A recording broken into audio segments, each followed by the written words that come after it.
What if you could 4x the amount of sales that you have coming into your wellness business without touching your closing percentage, right? Without your staff having to even be better at closing more deals or anything like that. What if you could 4x your sales? Well, that is exactly what we did.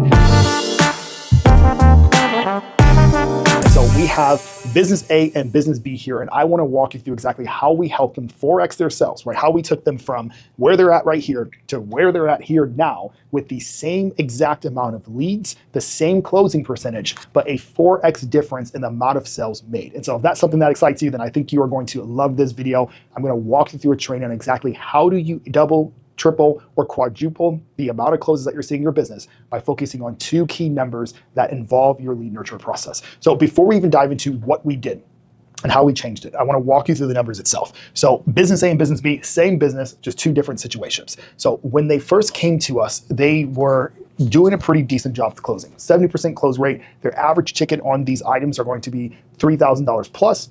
And so pretty freaking cool, right? Not a bad thing. But we had an issue, which is the number one issue we see across the board. You have probably experienced this issue if you've worked with a marketing agency before and you've had leads come through, which is lead nurture. And so what lead nurture is, it's how we get them in the door. That's it, right? It's how do you get your leads booked and how do you get those prospects that actually show up in the door. And so by focusing on that, right, by figuring out what stats we want to focus on, we were able to quadruple the business made. And so a little side note, a side lesson here is that when we're looking at KPIs, you can't look at them if you don't track them. Okay, so if you're not tracking your stats when it comes to client acquisition, I'm just gonna give you a really quick rundown. Write this down, I'm not gonna go too deep on it. So you have lead generation, lead nurture, and sales. When it comes to lead generation, things that we care about there are going to be really cost per booked appointment. That's what we want to know. Cost per booked appointment, cost to get someone to actually show up, right? Those are the two biggest variables that we care about. When it comes to lead nurture, the stats that we care about are going to be what is the booking percentage. So of your leads, how many of those leads actually book an appointment? That is your booking percentage. And then we care about of those appointments booked, how many actually show up in the door? That is your show percentage. Okay, a lot of people talk about show percentage, not a lot of people talk about booking percentage, but both are very important and you're gonna see why in this video.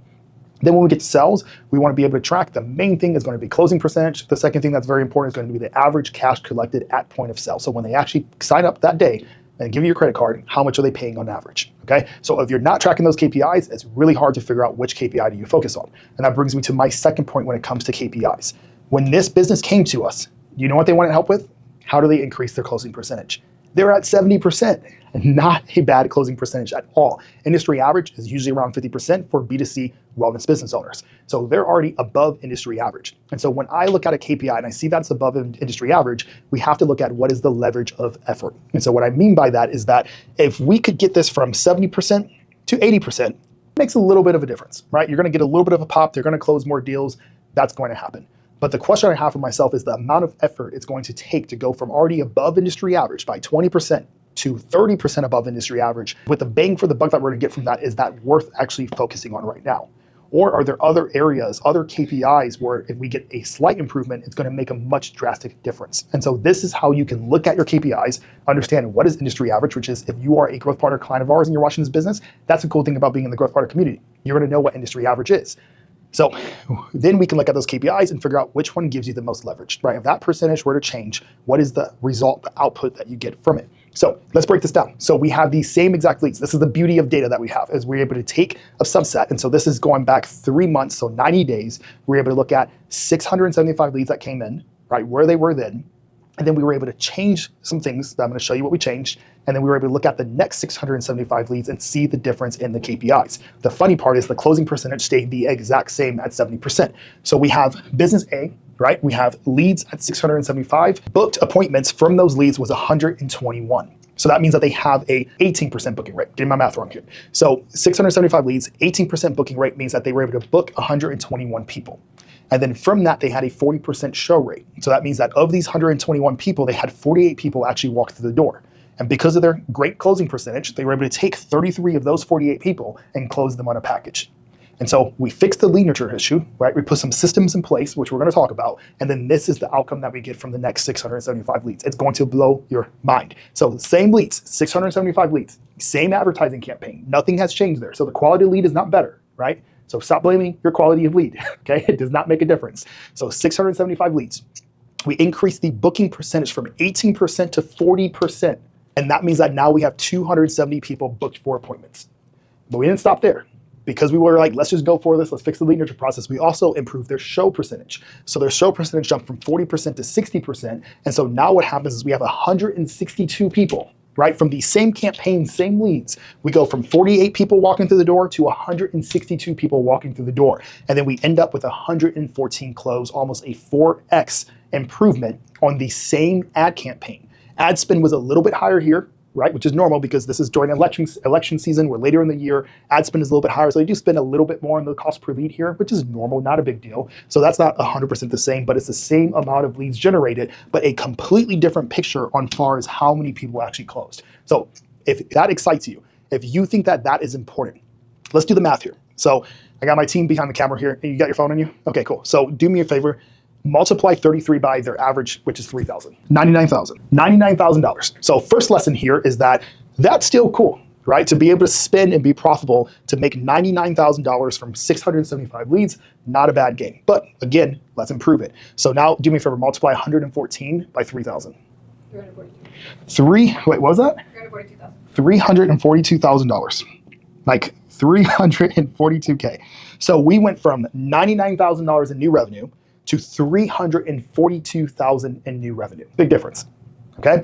And so my question for you is that, is the effort to increase your booking percentage and your show percentage worth an extra $241,000? Had to do that math there for a second, all right? So $241 extra $1,000 in less than 90 days.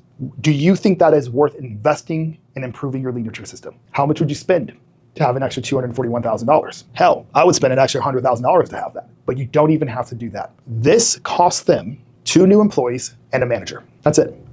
It cost them an extra, I think when we did the numbers, it was about, because those employees, some of them are part-time, it cost them about an extra $5,000 per month to increase their new revenue by $241,000. So I'm gonna ask you the question in a different way. Would you spend an extra $5,000 per month? So over 90 days, this is actually less than 90 days, but let's just say it was 90 days. So would you spend an extra $15,000 to make an extra $291,000? I really hope that that is the easiest question you've ever been asked, and your answer is just a resounding hell yes. Oh, there's some other things. Not only was it an extra 15K, but it is going to be an extra amount of your effort, your attention, your focus on fixing a major problem in your business. And so the reason why I want to give you this real example, right? Real data, real stats, is because I wanted to show you how important this is. I want to make it just so obvious that it is worth investing in the lead nurture of your business. Because if you can't tell, I'm like hitting on this so hard because this is the #1 issue we see in small businesses today, especially when it comes to med spas, clinics, wellness businesses. The #1 issue is not getting leads. It has never been getting leads. Getting leads is not that hard. It's $1 billion plus industry when it comes to weight loss, improving your body image, aesthetics, all of those things. It's one of the fastest growing industries. Finding people who want your service, who will raise their hand and give you their contact information, is not hard. What is hard is getting them to show up in the door. But it is the most avoided problem that I see in small businesses today. It's probably one of the most #1 things that gets ignored. Calling your leads. For some reason, it becomes to the bottom of the list. I have no clue why it is. I don't know. And I think it's just because we don't have an understanding of the difference that it will make in your business today. But now you know that. So that means that now you know the truth. Now you have zero excuse by choosing not to focus on lead nurture, by choosing not to call your leads like crazy, by choosing not to hire and learn the process, learn the scripts, and train your staff. You are actively choosing to decrease the amount of revenue that you can bring into your business. You are choosing to decrease the amount of clients that you can serve. And so you are actively making that choice. And that is on you, and that is completely okay if that's what you want to choose to do. But hopefully you're going to change your mind here after watching this, and I show you, and I'm going to break it down exactly how did we increase their booking percentage from 18% to 40%? How do we increase their show percentage from 40 to 60% and quadruple the amount of money clients being signed up? Let's dive into it. My favorite parts is when studies that are done actually show up in reality. And so many times you see all the Google stats and things like that, and you're like, okay, whatever, it's not a big deal. But when you can actually see it happen in reality, it's pretty cool to see. We talked about the difference in their process. And Harvard Business Study, a study that I really thought was interesting, where they judged the contact volume and speed to lead. But they saw, and they went into the businesses, and they saw that leads who were contacted in under 60 seconds during business hours equated to a business increasing their sales by 391%, almost a 4x. What's really cool about that is the stats I just showed you, right? The difference in the business was 4x. They 4x their sales because they focus on their lead nurture process. And so now the issue with the Harvard study, though, is that they made it all about speed to contact of lead. But in a nutshell, that is important, right? Increasing your speed to lead is going to make you more money. But what we have to understand and realize is, what did it take to increase speed to lead? It took a lead nurture system. That's what I want to talk to you about today, is how do you plug a lead nurture system into your business? I have some components of that system I want to walk you through, but before we dive into that, I want to kind of help you put this together in your situation. We have tried over and over again to solve the lead nurture process in our brick and mortar businesses that we work with. And we have made a big mistake. The mistake that we made is that we did not express the urgency of why this is so important. And we allowed the business owner to change our minds and change where we put the focus at. What we did was we tried to find ways to outsource it. We tried to find different bots that people could use. We tried to find companies overseas, Philippines, call centers, things like that that people can hire to work on their lead nurture process. And while I say it's a big mistake, it wasn't the worst mistake, because what happened is we did see an increase in sales, but not as drastic as the business example that I just walked you through, where we show them how to actually build an in-house nurture team. Have an option here. You can outsource your lead nurture, which is going to have a slight increase, right? At least you know your leads are going to get contacted. They're not going to get ignored, right? You're going to have an increase on your booking percentage and hopefully an increase on your show percentage. But sometimes it can bite you in the butt, because it is really tough to find a call center that is going to speak to your voice, that is going to speak to your clients how you would speak to your clients. And that can sometimes equate to having just a really bad experience for the person, especially if you're using an outsourced team that's calling from like the Philippines, for example, because people just know. That's your first option. The second option you have is going to take you more time, it's going to cost you more money, and it's going to cost you more resources. But as I just showed you, it's also going to make you a ton more money. If you like more money, which I hope you do as a business owner, if you want more revenue, the second option is what I would encourage you to go with, which is to in-house nurture team. Now, don't get me wrong, you can still use automations, and we're going to help you with that. You can still have text messages, drip campaigns, long-term follow-up things that make your in-house lead nurture process easier. But at the end of the day, you're still going to have bodies in the seat that can run your lead nurture process. But that being said, I'm going to pretend like that is what you're going to do, and I'm going to walk you through exactly what we did to put a lead nurture process in place, what was that process, and the components of it, and then also what happened in those components to make it work. We break down the lead nurture process. We have 6 main categories that we look at. The first category is speed to lead. That's going to be how fast is the lead contacted after they give you their information. Then we move into contact volume. Contact volume means it's not just how fast are they contacted when they opt in. It's going to be how many times do you actually reach out to the lead when you get a lead. Then we move into scripting, right? So first 2 components here have more to do with your booking percentage. So if you increase speed to lead and you increase the amount of contact volume that's happening to a prospect, you're going to get more people to actually book appointments with you. But we don't just want to stop there, right? We want to improve booking percentage, but we also want to make sure that we can improve show percentage. Everything down below is going to deal with improving show percentage. The next thing we look at is going to be scripts.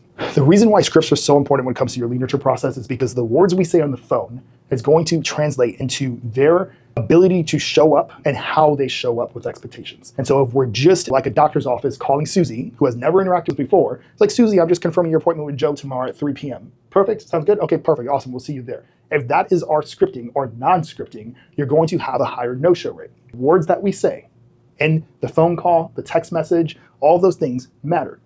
And then we move into notes. Notes is really, really important. One of the most powerful things I have seen in the lead nurture process is when we are congruent in your client journey. I'm actually going to take a side note there, because this is huge. This is really important for you to understand.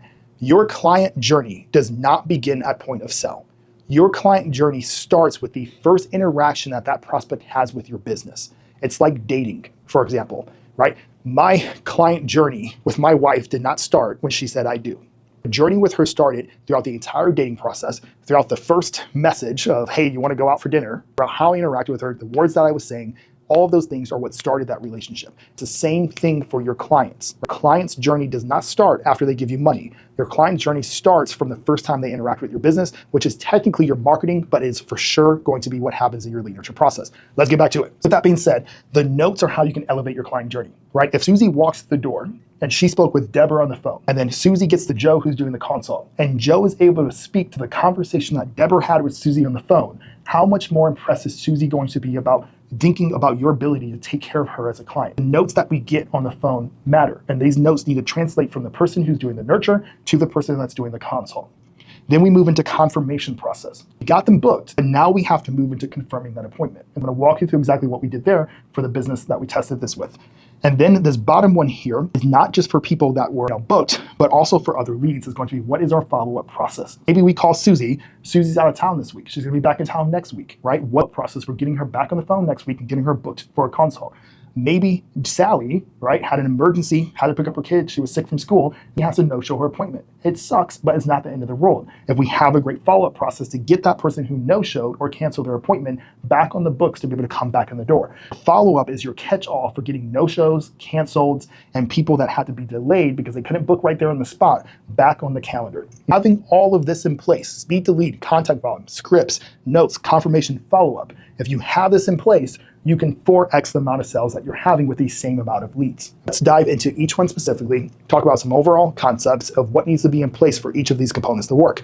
Before I dive into that, let's talk about staffing, because you're probably wondering, man, that sounds like a lot of work. And here's the deal, it is. But if we go back to those numbers, if you can 4x your revenue with doing this, is it worth the work? The answer is yes, because what else can you do in your business to where you can have such a drastic return on investment by a little bit of work having to happen? Here's my recommendations.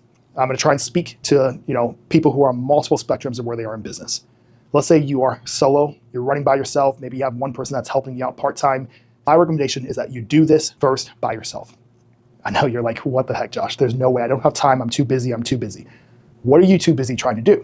Grow your business. If you have an area in your business that you can focus on that's going to help it grow faster, then it is worth doing by yourself. And the cool part is you don't have to do it by yourself for long, because you may be cash strapped right now if you are solo. Good news is that if you were to increase your booking and show percentage, and next week you made more money, then the week after you made more money, and you know that this works, then in 2 weeks' time, you can go from doing it all yourself to now hiring someone and putting them in place to do it. And the reason why I love that process is because it's going to cost you 2 weeks of extra effort. Cool, it is what it is, right? 2 weeks, you're going to have to work harder than what you're working right now. If you're not willing to do that, you're probably in the wrong place with being a business owner. But in those 2 weeks, you're going to have recordings of you doing the calls. You're going to have the scripts that you're testing. You're going to have everything happening right there, so you can now confidently hire someone and give them that process, show them what you did, and you have conviction in knowing that it works. Now you can hire someone with conviction, but also plug them into a process that you already know works in your business. That's that first option. Let's say that you are doing a little bit better, you have some cash flow, you have staffing already, then now where you need to figure out is who are you going to put to own this process? And the person that you need to put to own this process is going to be someone that is resilient, someone that can do the same thing over and over and over again without getting bored and dropping the ball, someone that has the ability to, they don't have to be able to sell, right? Like your closers would. They're not selling over the phone, that's what they're doing, but they're selling the appointment. And so they have to have a little bit of some chops when it comes to the sales role. So pick your best person that fits that category, and you're going to put them on this process. Okay, those are really the only 2 ways that you can do it, right? The third way that you can go, I guess there is a third way, not the only 2 ways, but the third way you can go is you can just hire right out the gate. The reason why I'm a little bit iffy on just starting there is because if you're hiring out the gate for a process that has never been tested and done in your business, it's going to be tough for you to be able to lead that person. How do you train someone on making 100+ calls per day if you personally have never made 100+ calls per day, or anyone on your staff? How do you train someone on a script that you've never ran through? So that's why I love the first 2 options better, but the third option is still better than not doing it, which is just hire someone, plug them in. If you are a growth partner client of ours, that's the beauty of our system, because at least now they have a proven system that you can train them on. You can give them this video, you can give them the resources that we give you, the SOPs, the scripts, all that stuff, and you can have them run with it. Those are the options. The fourth option is you just don't do any of this, right? Which is kind of crazy, but it is an option. Let's go back to our process here. Let's start with speed to lead, right? What does speed to lead look like successfully done in your business? Speed to lead is contacting under 5 minutes during business hours. Ideally, just like the Harvard Business Study, you're at 60 seconds or less when the lead comes in.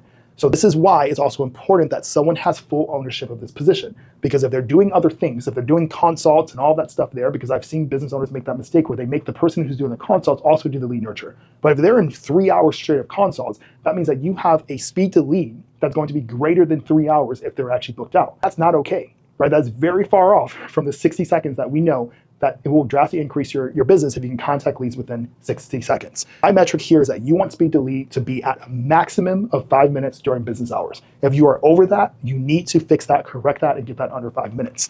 And then number 2 is going to be the double dial. So when you're contacting that person for the first time, right, they just opted in, they have their phone silent. The way that you can bypass the silent mode is by double dialing 2 times in a row, right? So you call them, They don't answer because it goes straight to voicemail because they're on silent. You call again, it pushes past that. And so that's a cool feature that you can do. But also what happens, even if it's not on silent and you call them, they don't answer because they don't recognize the number. But if you call someone again within, like I'm talking immediately afterwards, they're going to have a high likelihood of picking up the phone. And so this is kind of how you can double dip to not only get a higher pickup rate by having a faster speed to lead, but you can also have a higher pickup rate by making sure you have a double dial attached to that first call that's going out.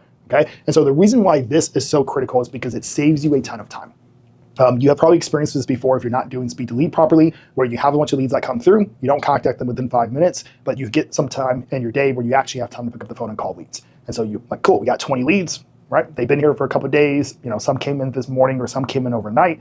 You start calling and no one picks up the phone. And so what happens is because the farther out we get from first contact, right, of when they first gave you their information, the further out that we get is going to be decrease when it comes to pickup rate. So if you don't want to have to play phone tag, if you don't want to have to make $1,000 just to get one person to pick up the phone, the easiest way to save your time and save your stress on that is to make sure that we have good speed to lead in place. Our next component here in our process is going to be contact volume. Again, this is also dealing with increasing booking percentage. So along with speed to lead, super important, that's your first contact point, but it's just your first contact point. If you're thinking that you're going to get a lead, call them within 5 minutes of your business, and that's all that you have to do, that's not where it ends. Because no matter what, not all of your leads are going to pick up when you first call them. Contact volume is where we can now increase the pickup rate and get more bookings happening. And so the way that we structure contact volume in a simple format is going to be a 5-day sequence. And I recommend if you have the staff for it, you go past 5 days on this. You just do it until they tell you to essentially screw off. That's what you're looking for.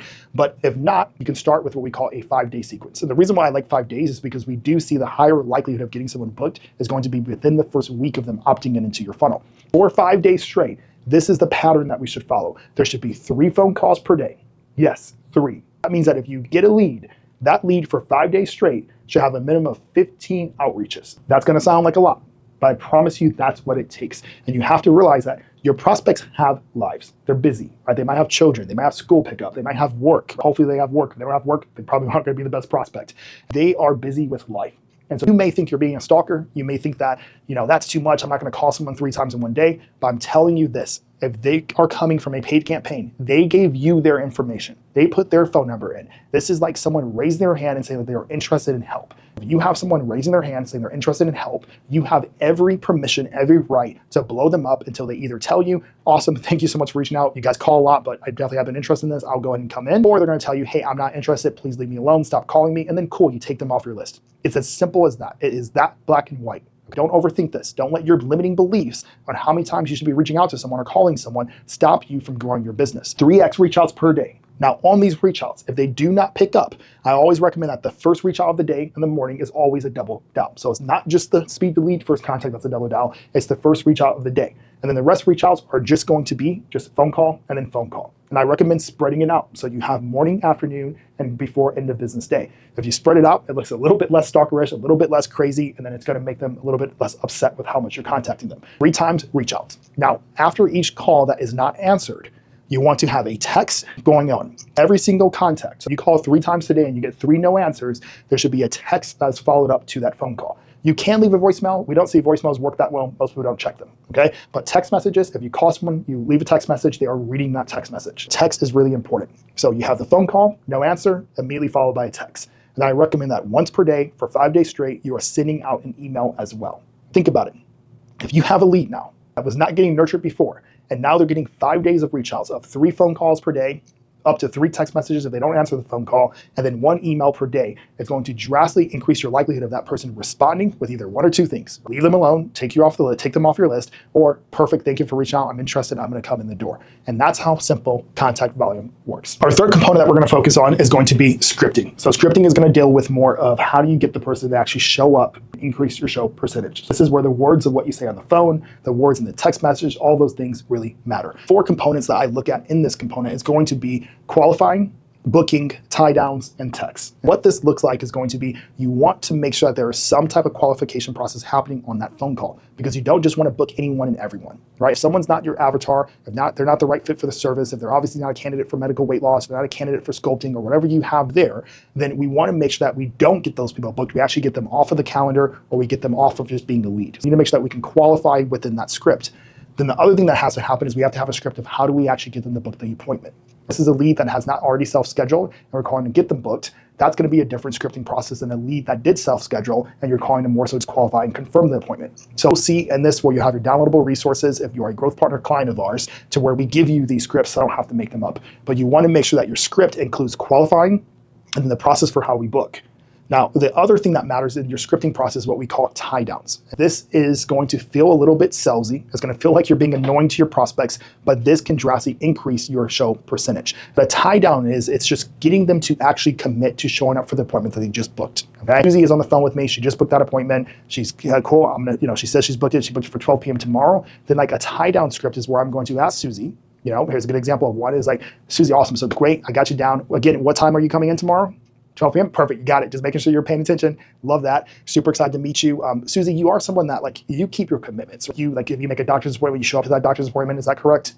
Right. Now what I'm doing is I'm labeling her as someone that keeps her commitments. I'm labeling her as and giving an example of like, hey, if you book a doctor's appointment, you show up to your doctor's appointment. And Susie's going to be like, yes, I do. You're going to be like, perfect, because we tend to get booked out pretty far. And we just want to make sure that we do respect, Joe's time, who you're doing the consult with. Just want to make sure you are good for that. If anything pops up, can you commit to at least just letting us know?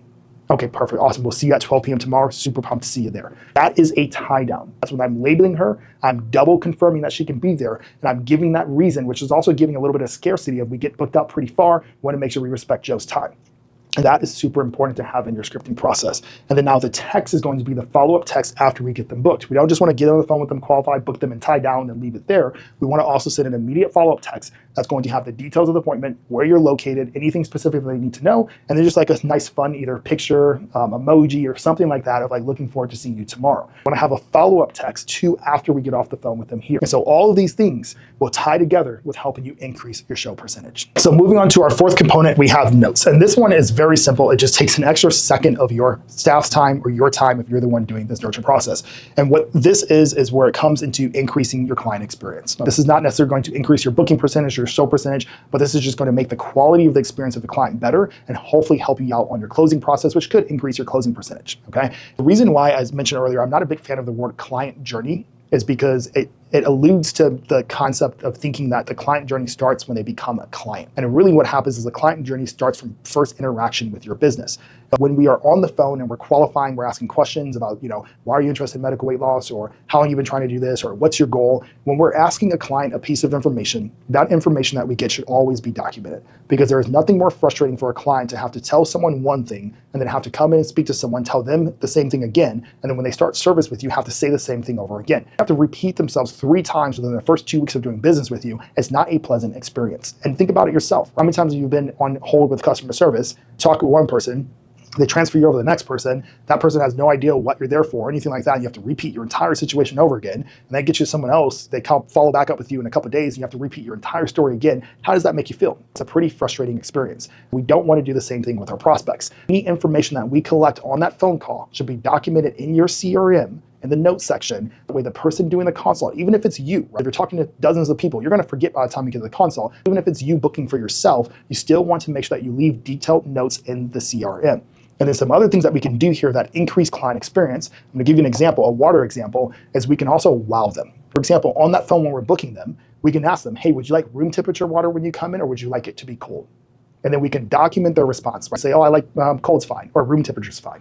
And then when they walk in the door, you already have that water that they specifically said that they wanted ready to go for them because you have it in your notes. So something as small as that can drastically improve your client experience, which will also help you in the consult process because someone's gonna feel loved, they're gonna feel cared about, they're gonna be wowed. Like, holy crap, I told you 4 days ago I wanted a warm water bottle and you already have a warm room temperature water bottle ready for me. We don't want like warm water. Room temperature is cool, if you're not weird. That is what the notes are for. So document your notes, anything that's said in conversation, anything that can help you out in the sales process gets documented in your CRM, so that way when they get in the door, you can wow them with a great client experience. Moving on to component number 5, which is going to be your confirmation process. Just because we got them booked, just because Susie confirmed 2 days ago does not mean that we are done with her yet. Now what we want to do is have an amazing confirmation process.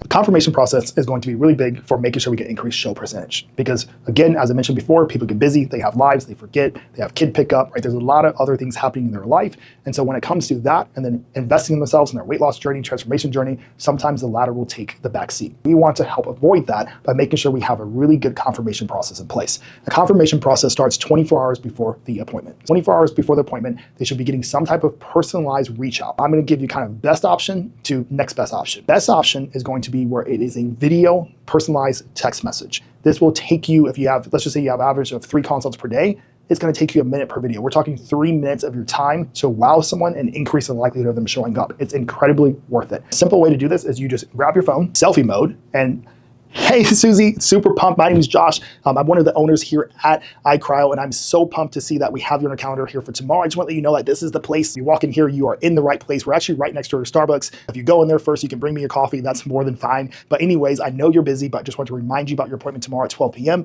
Do me a favor to shoot me a thumbs up or anything like that, or your favorite emoji, and let me know if you're good to be here. I'm looking forward to seeing you. It's as simple as that. That is probably one of the best ways that you can wow someone, do a video confirmation. The next best thing that you can do is you can do a call, which if they don't answer, you follow it up with the text message. But I highly recommend that you include the video confirmation process because it's not only going to help you confirm that appointment, give them an easy way to confirm with a thumbs up or emoji, but it's going to also just, again, elevate your client experience because most business owners are not doing that. So when that happens, it's going to make them more comfortable with you, which is going to increase your likelihood of them not just showing, but showing in an excited way, wanting to do business with you.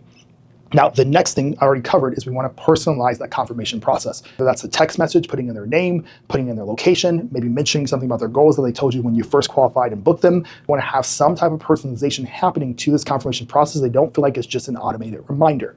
Which brings me into the third thing of you want human and automations when it comes to your reminders. The human side is where you personalize it. That's the video message, that's the phone call, the text message that you send. That is the human side. The other side of it is we want to have automations in place. And the automations should look like automations. Don't try and make them feel like they're real, because what happens when you have both of those components in place is when you have the human outreach, they're more likely to respond because they truly believe it's a human outreach. So your automations, don't try and make them feel like they're real. I'm not trying to trick anyone. No one believes it. So just let those feel like they're actual true automations. The automations that you want to have in place is you want to have an email 24 hours before and a text message 24 hours before, just remind them about their appointment.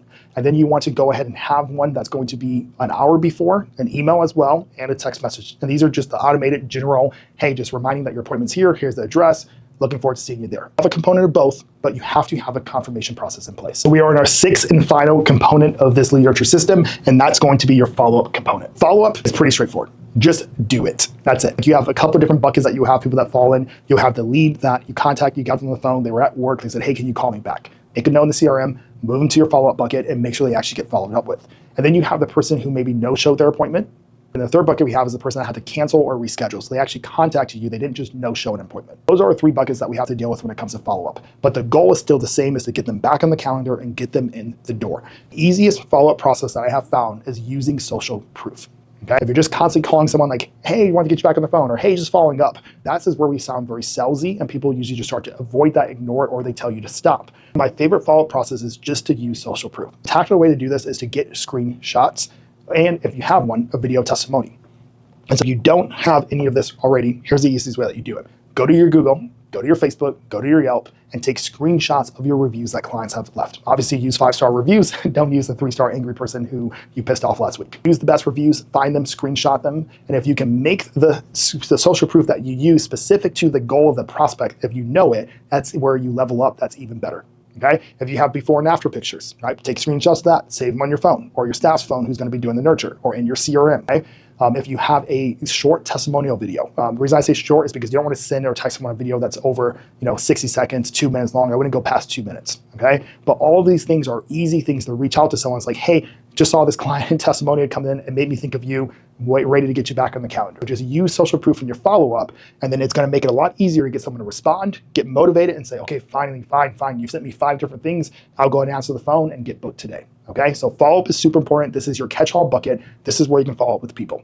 Now, my recommendation on how you follow up and when you follow up is that in your CRM, you'll see this if you're a growth partner client of ours in the CRM that we give you, the patient stream CRM, we have a pipeline that's our follow-up pipeline. So you can move people there. That way, whether it's within the 5 days or after the 5 days, you just make sure that we have a power dialer going where you can just power dial, and power dial means it just automatically dials to those people to contact them, follow up with them. If they don't answer, then now you're sending that text message that contains social proof. So that's it. Have specific times in the day where they're going to power dial through the follow-up list, the follow-up pipeline. They're going to call. If it's no answer, they're going to send the text message social proof, move on to the next one, and just do that consistently over and over again. And so if we have these 6 components in place, just like the numbers I showed you with the business where we took them from A to B, 4xing the amount of sales with the same amount of leads, you can do the same thing in your business. We've talked about the components of lead nurture. Now let's talk about a concept called friction. Friction is going to just make it harder for someone to get booked for you. Why would we want more friction? Friction can definitely increase the quality of people walking through your door, but I want you to be careful with that because everyone wants that. Everyone's like, I just want the most qualified people walking through my door with their credit card in hand, ready to just pay me thousands of dollars. It does not work that simple. There are some components to where it is time to add more friction into your process of how you get people booked with you. And so I want to kind of walk you through that. Here's my first recommendation with friction is that we always start low to high. And sometimes you never even go high friction. You just start low. For example, what you want at first is going to be maximum lead flow. You want the most leads coming through that you can work, that your team can work, and then get those people booked on calendars. And so that's low friction. To have low friction, that can be, for example, like having a Facebook lead form where they don't have to give you a lot of information. There's not a deposit required or anything like that. It's a free consult. You're just trying to get people booked in the door. The reason why I recommend that you start with low friction is because if you're at a place where you're not completely stacked, you're not overwhelmed, and you need new business, low friction will get you more deals faster. But let's say that you're starting to get to that place where you're cranking along, maybe you're starting to realize that you have a high no-show percentage, right? A lot of people are showing up. Might want to add some friction there to increase quality. Or maybe you are getting booked out past 48 hours, appointments are there, they're not spares, and then now you want to add a little bit of friction just because you don't want to be booked out 2 weeks in a row. We're going to also see a decrease in no-show the farther out that you have to book appointments. So sometimes it's good to add friction and get people off the calendar fast and make sure that you have spots available within 48 hours to be able to get them booked. And so that's when we would start moving towards higher friction. Let's talk about some of the ways, or really 3 main ways that we can increase the friction of your booking process. The first way is going to be in the funnel itself. We can move to more of an application style funnel. And so what an application style funnel just means is it's pretty straightforward. It's just you ask more questions. That's it. Every single line of questioning that you add into your funnel is going to decrease the amount of people that opt in because it takes more effort. For example, low friction would just be where you require name, email, phone number. That's it. If you want to even go lower than that, you just don't get email, you just get phone number to reach them out. But I recommend that at minimum, the lowest friction point that you go is name, email, and phone number. Higher friction, going more towards an application style funnel, is where we start throwing in other questions such as what are their goals, what's their weight round, what type of transformation are they looking for, why do they feel like this is the best time for them to get started. Start adding more questions, turning it into more of an application than just a simple opt-in form. And so we do that, we add friction, we're gonna get less leads, but the leads that we come through should, hopefully, right, in theory, be higher quality because they took extra effort, okay? Now, the next way that we can add friction is we can go towards like a typical doctor's office where we have a no-show fee if they no-show the appointment. And so that's where we get card on file. I love this component, especially if you have a med spa, because when someone's coming in for either like medical weight loss, sculpting, aesthetics, Botox, fillers, whatever that may be, they have an association with you that is more like an association to a doctor than, for example, like someone coming in for a gym appointment. They're not putting a card on file for that. But with a doctor's office, it's just ingrained in our society. It's the same thing for even like hair salons. Anything that's kind of med spa related, it's ingrained in our society that it is normal to put a card on file because if you no-show that appointment, there is a fee for it. What can happen to increase your show rates is if you get a card on file, they know that there's a no-show fee, they're going to have a higher likelihood of showing up. But now we are adding a lot more friction to the process because now you have to get someone's card on file. You're going to have less people book, but the people who book now, you have a card on file, knowing that you're for sure going to probably have a higher, 40%, 50%, 60%. When we start getting card on file, we usually see show rates around 70%. The last layer of defense, the ultimate friction point that you can have is you have people pay for the consult. And what I mean by that is we have a deposit down. Not only do we get card on file, we charge them a $25, $50, $100 deposit that they pay right there on the phone when you're booking them in order to reserve their spot for that appointment. This is the ultimate layer of friction, but I want to warn you, more friction does not always equal more sales. Most times, actually, I see if we go to the route of deposits, we sometimes see less sales. You're probably wondering, like, why would I even recommend it? Well, because there's some certain situations. Let's say that you just, from a staffing standpoint, you don't have the availability to take 20 plus hours of consults per week. That means that the consults that you do get booked, you need to know that they have a 70% plus likelihood to show and that the person is very serious about coming in. You have some restrictions in your business on the number of consults you can take, then you don't want people filling up your calendar that are just going to no-show you tomorrow, but you might want to have a deposit in place, okay? The other route where this might work is if it costs you time for that consult itself. Some of you guys, for example, if you're selling medical weight loss, they have to actually meet with the provider. You have to pay the fee for that NP or doctor, whatever it may be. And so if you have to pay for that person to be there for the consult, whether someone shows up or not, then it makes sense to have a deposit. You protect your interest. And even though you'll have less bookings on the calendar, but you're going to know that you're not going to lose money on that person's time that you're paying to be there for the consult. I do want to warn you that more friction is not always better. Let's, for example, say that you have 100 leads and you have low friction. With that, you have 100 leads, you get 40 scheduled, and you get 20 to show. Not bad. Let's say that you add in the deposit, same 100 leads. Now you get half of the amount of people to schedule. Only 20 people schedule, but you have a higher show rate. For those 20 people that schedule, 15 show. You would be surprised. Even if they put down a deposit, you're still going to have a no-show percentage there. So what happens now is we go from having 20 people walk in your door to having 15 people walk in your door. If you have the availability, if you have the time to do the consults, then you want to go lower friction, not higher friction. Higher friction is going to be for special cases, which is where if you are a growth partner client, we will walk you through those special cases, but you don't want to go right off the bat to try to be like you are the person that just wants everyone to pay for their appointments and come ready, card in hand to buy from you, because it is not that simple. If it was, everyone would be doing it. Lead nurture, we cover components, we cover friction, and now I want to just dive into some pro tips, right? So how do you continue to take this to the next level and really go all in and having a true lead nurture system in place? So the first thing I want to talk about is going to be the booking window itself. So this is something where I actually did not even realize was happening our clients, because it's something that I learned a long time ago and kind of just took it for granted. But what happens is that when a lead gets booked, if they are booked outside of a 48-hour window, so over 2 business days, so if you call them Monday and you get them booked outside of Tuesday, the likelihood of them showing up to that appointment drops by more than 50%. It's huge.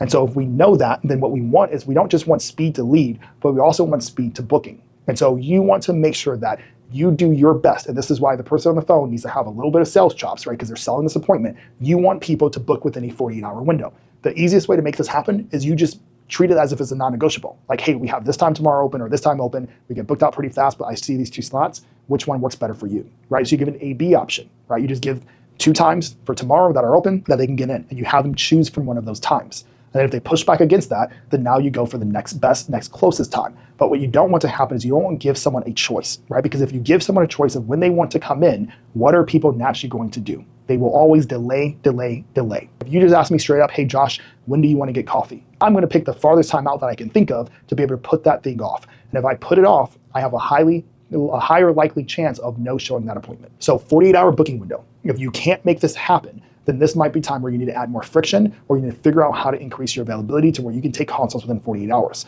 What I have found out with clients who were dealing with no-show issues is I saw that they were booking people literally up to 3 weeks out. Guys, if you book someone 3 weeks out for an appointment, there is no way they're going to remember that appointment. They are probably no-showing you unless they are super serious. And if they're super serious, then you can get them within the next 48 hours, okay? So the 48-hour window is huge. The next tip that can help with increasing dials going out is going to be using a power dialer. Power dialer in the CRM we give you, you have one there. There are things that you can do, attach it. Wave is a good example of one, but if you just Google power dialer, you'll find a bunch of them that you can integrate into your CRM. But what a power dialer allows you to do is it allows you to do 2 things. It allows you to, first off, call multiple people at once, and it puts you on the phone with the person that picks up. And so if you can call 3 people at once, you can 3x your daily call volume and increase your pickup rate. The second thing a power dial allows you to do is it allows you, instead of having to manually, dial in the number, pick it up, call, hang up, manually dial the number, it just power dials through that list to where it automatically just keeps calling people, which is going to drastically increase the amount of calls made. And if you increase the contact volume, you increase the calls made, you're going to increase the pickup rates. You increase the pickup rates, you're going to increase your booking rate.